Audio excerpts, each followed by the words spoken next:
Students, आज हम start करेंगे हिंदी का क्लास 4 पार्ट 8 प्रेरक प्रसंग। देखिए, ये प्रेरक प्रसंग की एक विशेष व्यक्ति के बारे में दे रखा है। ठीक है, आप आगे पढ़ेंगे तो आपको पता चलेगा कि किस पर्सन के बारे में बताया हुआ है। ठीक है, स्टार्ट करें। ईमानदारी। ईमानदार व्यक्ति के जो गुण होने चाहिए वो इस में बताए गए हैं। ये है चैप्टर डॉक्टर मोक्षगुंडम विश्वेश्वरैया के जीवन पर आधारित। वे एक महान पुरुष थे।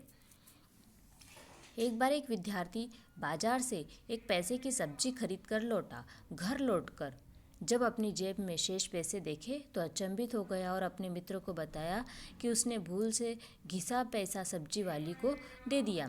उसे अच्छा पैसा देकर मैं अभी वापस आता हूँ। इतना कहकर वह तेजी से सब्जी बेचने वाली के पास पहुँचा। तब तक अंधेरा हो गया था। जब वह सब्जी वाली के पास पहुँचा और बताया कि मैंने जो पैसा दिया था वह घिसा हुआ था, वह मुझे वापस कर दो और अच्छा पैसा ले लो। वह सब्जी वाली बोली, बेटा अंधेरा हो गया है, मुझे कुछ दिखाई नहीं देता। गोलक में इतने पैसे हैं, मैं तुम्हारा पैसा कहाँ ढूंढूं? कोई बात नहीं, तुम जाओ। और एक पैसे की ही बात तो है। परंतु वह छात्र बोला, नहीं अम्मा, वह पैसा हम तुम्हारे पास नहीं रहने देंगे। अगर तुम नहीं ढूंढ सको तो लाओ, मैं ढूंढ लेता हूँ। इतना कहकर उसने सब्जी वाली की गोलक नीचे उलट दी और मंद प्रकाश में भी उसने पैसों के ढेर में से अपना घिसा हुआ पैसा ढूंढ निकाला। फिर सब्जी वाली को अच्छा पैसा देकर घर लौटा। जानते हो बच्चों, वह कौन था?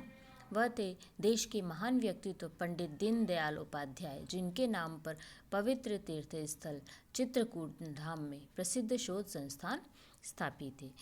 सेकंड आपको दे रखा है, अपने धन और राष्ट्र में अंतर को सीखें। अपना धन, अपना पैसा अलग होता है और सरकारी जो कामकाज होते हैं सरकारी पैसा अलग होता है। देखिए ये कैसे हो। देश के प्रसिद्ध इंजीनियर की मोक्षगुंडम विश्वेश्वरैया उन दिनों मैसूर राज्य के दीवान थे। वे गांव के दौरे पर गए, दिन भर किसानों की समस्याएं सुनते रहे, उनका समाधान करते रहे। शाम को गांव के पटेल के घर भोजन किया।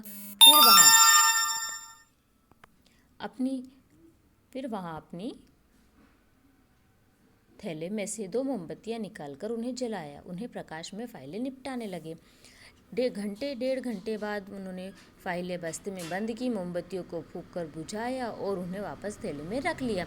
इसके बाद दूसरे थैले में से 2 मोमबत्तियां निकाली, उन्हें जलाया और उसके प्रकाश में फिर उपन्यास पढ़ने लगे। पटेल यह मोमबत्तियों का जलना बुझाना फिर देख रहा था तो उससे रहा न गया और उसने कहा, दीवान साहब क्षमा करें, एक बात मेरी समझ में नहीं आई। विश्वेश्वरैया जी ने कहा, पूछो। तब पटेल बोला, पहले आप 2 मोमबत्तियों के प्रकाश में फाइलें पढ़ाते रहे, इसके बाद उन्हें बुझाकर रख लिया, फिर उन्हें दूसरी 2 मोमबत्तियां निकाली और उनके प्रकाश में उपन्यास पढ़ने लगे। पहले वाली मोमबत्तियां क्यों बुझा दी? तो उन्हीं के प्रकाश में उपन्यास क्यों नहीं पढ़े? मुस्कुराते हुए विश्वेश्वरैया जी बोले, भाई पहले वाली 2 मोमबत्तियां सरकारी थी, उनके प्रकाश में मैंने सरकारी फाइलें निपटाई।